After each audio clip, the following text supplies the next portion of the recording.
Independence Day comes towards the end of the year. Not quite as close as Kenya's. Jamhuri Day is in 6 days, on the 12th of December, but close enough to provide us with a good opportunity to look back at nearly a full year. Now, for Finland, 2024 has indeed been an important one.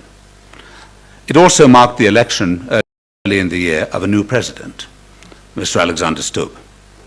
In June, the Finnish population, together with other citizens of the Union, went again to the polls, this time for European Parliament elections. These both elections were very important. A new European executive has also just taken office in Brussels on 1st of December. Now, if I look at the two elections, they send a very strong message that both Finland, as a member, and the European Union as a whole, have maintained a strong outlook of global openness and attachment to the rules-based international order. This is important in these very complex and challenging times. Finland is an active member of the European family. You just heard the European anthem alongside my own national one. For me, and in my heart, these two belong together. It is a sign of belonging to something bigger than the sum of its parts, but it is also about the importance of joint action in global, on the global scene. And this global scene continues to be in flux. The rules-based international order is challenged more than ever. Russia's colonial war of aggression rages over 3 years. The Middle East has been in flames. People die every day in conflicts around the world. The tragedy of Sudan is a case in point. Just solutions are needed, and we must remember that every human life is equally valuable, not one life more important than the other. An active Finland within a strong geopolitical European Union stands ready to contribute to these solutions. Now, bilaterally, it's been a busy year. Our relations have continued to develop, they've deepened, but they've also transformed. And this continued a couple of years ago, quite a few years ago. When I arrived in Nairobi in August 2021, my marching orders were clear.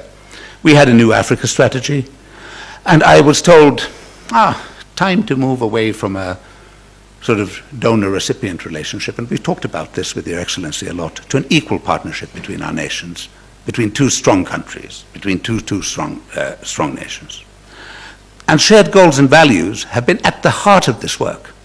Kenya is a well-established African democracy. She has consistently been a like-minded partner in defense of the rules-based multilateral order. And this has been seen also in Kenya's principled stance on Russia's war in Ukraine. And this stance is and continues to be highly appreciated. And we wish to deepen this partnership further, both bilaterally and at the EU level. Let me note that our presidents have met at least twice this year, and they've had very good substantive discussions. I know, because my president, whom I know quite well, has personally told me how much he has appreciated these exchanges, and he looks forward to continuing them.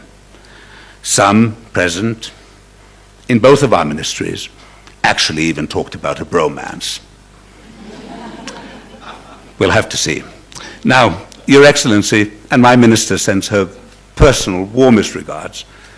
Also had a very good exchange with my minister at the Copenhagen Nordic Africa foreign ministers meeting. These exchanges matter.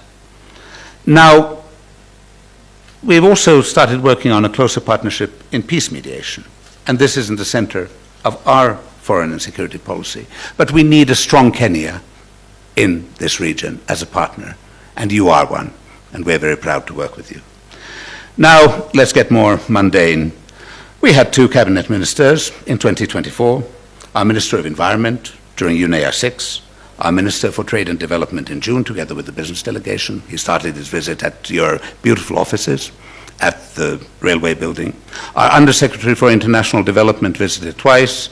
I even asked whether I should give him an office. He was here for the annual meeting of the African Development Bank and for the ministerial on the Global School Meals Coalition in late October, where Kenya is a leading country and which was something which I see my French colleague, we together with France, were putting together in the beginning. These visits were filled with substance. There was talk of new projects and opportunities, but our trade and development minister's visit also clearly marked the transition from this to this equal partnership. We are now moving to business-based instruments, and this is good. And we have at this moment, for instance, under our public investment facility, an overall sort of package of nearly up to 100 million of soft loans, grants, but really big, good infrastructure projects, which I look forward to pushing forward. Now, we're still very active, even if we are changing the way. We've been very active with fighting gender-based violence. We were just in Kilifi. We are actually, in your acting capacity as as Cabinet Secretary for Gender as well at this moment, co-chairing the gender group, the high-level gender group, and I am chairing the Development Partners Gender Group. We work to counter gender-based violence and female genital mutilation. And while our more traditional programs are coming to an end, we continue working through the Kenyan Red Cross. With Germany, hello Sebastian, we work on TVET. We're building up the skill set of young Kenyans and creating jobs. And this is key in a country where the median age is 19 and 1 million young people enter the job market every year, with only 200,000 gaining formal employment. I think we can work on this, and I think we can get results, and I know your government is very committed. But this takes me to another matter, and I'm soon closing, but an important one, I believe.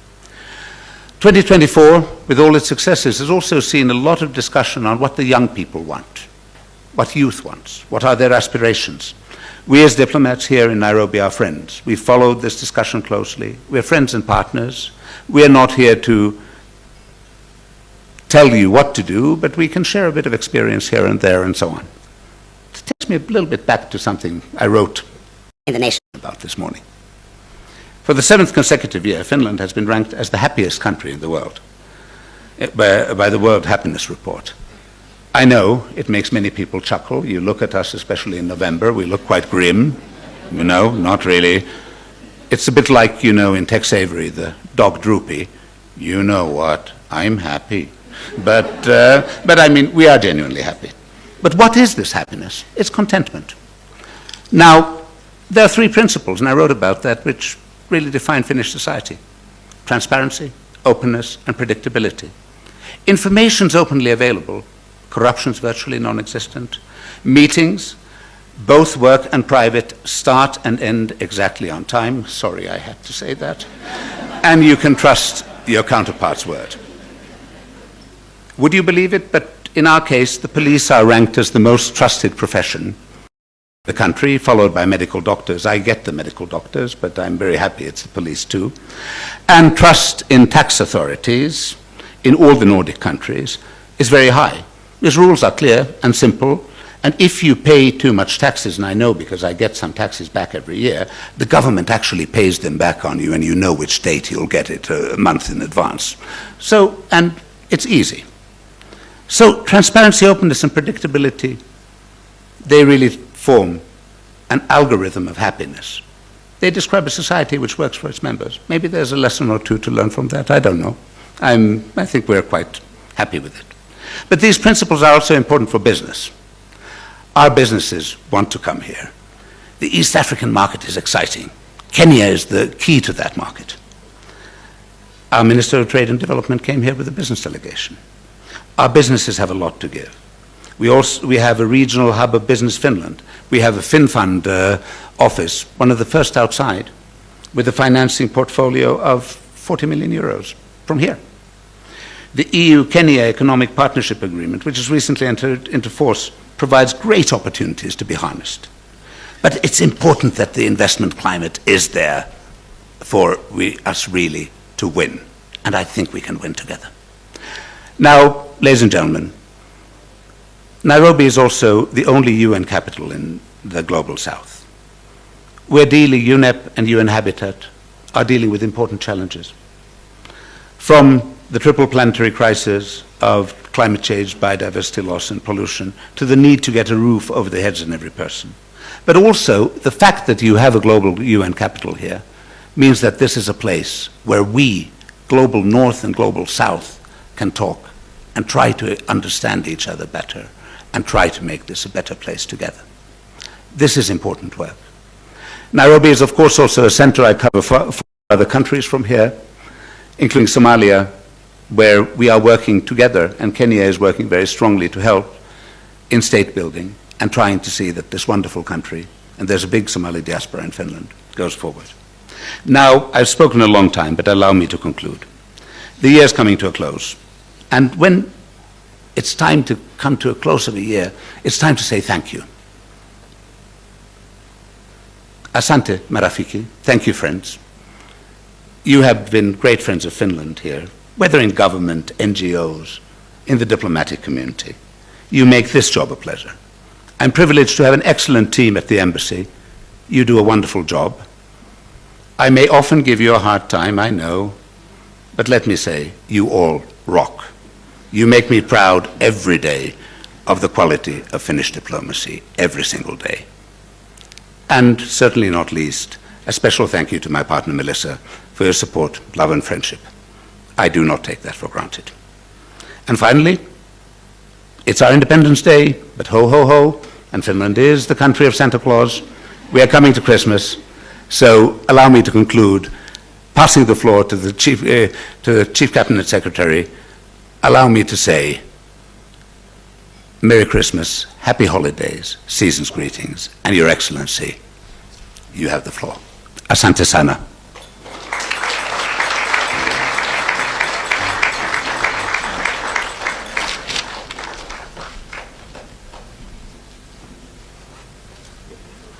Thank you. I'd have called you the Flying Finn until I saw you walking off the podium. Your Excellency Ambassador Prika Papiola, Your Excellencies Ambassadors and High Commissioners, distinguished guests, ladies and gentlemen, it is my pleasure to join you this afternoon as we celebrate the independence of Finland. This day is of profound significance to the people of Finland as it signifies the freedom of the Finnish people from the Russian Empire shortly after the Bolshevik Revolution in 1917. Let me, on behalf of the government and the people of the Republic of Kenya, take this opportunity to express our solidarity with the government and the people of Finland as they celebrate this historic National Day. Kenya attaches great importance to the long, cordial bilateral relationship between our two countries. Kenya and Finland established diplomatic relations 6 decades ago and have developed a strong bond of enduring friendship and mutual respect. Our collaboration continues to thrive, reflecting our shared values and commitment to progress across various sectors, including renewable energy, technical and vocational training, water and sanitation, and peace and security. We have partnered in landmark projects, including the Lake Turkana Wind Power Project, which is the largest wind power project in Africa, and the Menengai Geothermal Power Project. These projects have cemented the Kenya-Finland cooperation in renewable energy. As we forge forward, we remain alive to the rapid global changes that require us to revitalize and scale up areas of development, collaboration, particularly in climate and green energy financing. Our collaboration has further benefited from official visits by senior government officials from our two friendly nations. Last year, Finland's Minister of Foreign Affairs and the Minister of Economic Affairs led delegations to Kenya. These official visits affirm the close ties and economic importance that we embrace for the mutual benefit of the people of Kenya and Finland. At the international arena, Kenya and Finland share a deep commitment to a rule-based multilateral system. Together, we will continue to consult on areas that advance our cause, to address pressing issues, including climate change, global peace and security, and sustainable development. We highly appreciate Finland's support to Kenya and African countries on the United Nations Security Council reforms. This enhances our collaboration at the United Nations and other multilateral fora. On 23rd March 2023, Kenya and Finland held the fourth round of bilateral political consultations to enhance bilateral and multilateral cooperation, peace and security, trade and investment, labor mobility, people to people, as well as development cooperation. These consultations provided an opportunity for our two states to evaluate the status of our long-standing relations, mutual interests, and existing cooperation, as well as explore how to upscale our engagements. We look forward to the next round of consultations in March 2025 in Nairobi. As we continue to deepen our cooperation, we welcome Finland's support to Kenya's ambitious initiative to enhance Nairobi's position as a global multilateral hub. We proudly host the United Nations Environmental Programme, UNEP, which affirms Nairobi as the global capital for environmental diplomacy. Further, we support the expansion of the United Nations operations, which will bring together 20,000 staff under the umbrella of the United Nations office at Nairobi Union. As I conclude, permit me to underscore Finland's contribution to our regional peace and security efforts, particularly in enhancing stability and democratic processes in the Horn of Africa and the Democratic Republic of Congo. Last but not least, let me congratulate Ambassador Pirkka Tapiola and his team for putting together a colorful ceremony for the dedication to strengthening diplomatic ties between Kenya and Finland. Your Excellency, we look forward to taking the efforts to a higher pedestal. I wish to reiterate Kenya's commitment to strengthening the bonds of friendship between Kenya and Finland and further broaden areas of our partnership for the mutual benefit of our two countries. Before I call for a toast, I just want to say that this morning, when he talked about the issue about gender-based violence, this morning I happened to be officiating at a memorial service for Kenya's fallen heroes. There were 29 officers who passed away in the line of duty, either fighting terrorism, cattle rustling, but one that really touched me was that one of the fallen policemen, a young man with a very young family, died while protecting 6 girls who were facing the knife, punitive FGM. In the process, he was attacked by those who still believe in that approach, and he passed away. So he was one of those that we were remembering. But not too long ago, we were together with your team again in an area really talking against gender-based violence. So we really appreciate that. So, Your Excellencies, distinguished guests, ladies and gentlemen, if you can charge your glasses wherever you are, so that I can propose a toast.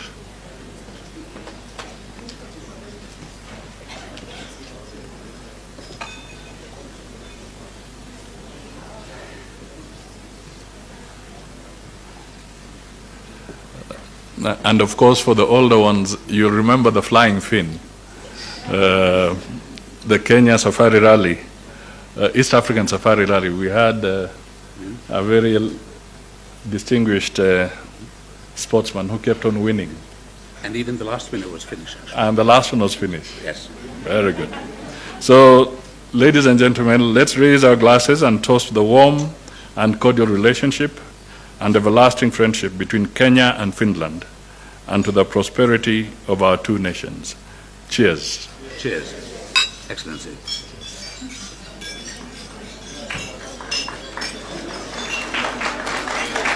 Asante sana. Asante sana. Thank you. Okay. Tell people to start partying and join you in the second. Dear friends, don't worry, I'm not starting again. This concludes the official part of today's program. Enjoy the 107th anniversary of the happiest country in the world.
السلام عليكم ورحمة الله وبركاته. أعوذ بالله السميع العليم من الشيطان الرجيم. بسم الله الرحمن الرحيم. الحمد لله رب العالمين ولا عدوان إلا على الظالمين والعاقبة للمتقين. اللهم صل وسلم وبارك على عبدك ورسولك محمد صلى الله عليه وسلم وعلى آله وصحبه وسلم تسليما كثيرا. Inshallah ta'ala, dear brothers and sisters, tonight we will continue and finish the story of Aisha radiyallahu ta'ala anha, our mother, may Allah be pleased with her. And you know, this part of her life, a few people asked me, so what are we doing next? They didn't realize there's another lecture after last week's lecture when we talked about Aisha radiyallahu ta'ala anha. But this part of her life is very interesting because it's after the death of the Prophet sallallahu alaihi wasallam